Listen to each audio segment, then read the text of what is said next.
kilala na rin talaga si Boy Tato kasi ayun, may mga nagpapa-selfie picture sa kanya. So ayun, dito kami ngayon sa Sana all. Vinson's Montalban. Kapag kami kumakain sa McDonald's. So masasabi kong kilala na rin talaga si Boy Tato dahil sa kanyang mga video ng mga astig. So ayan, kasama ang team ng team Boy Tato. Habang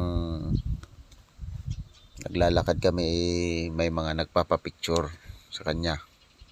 So iba na rin ang datingan talaga ni Boy Tato. Marami na rin nakakakilala talaga sa kanya.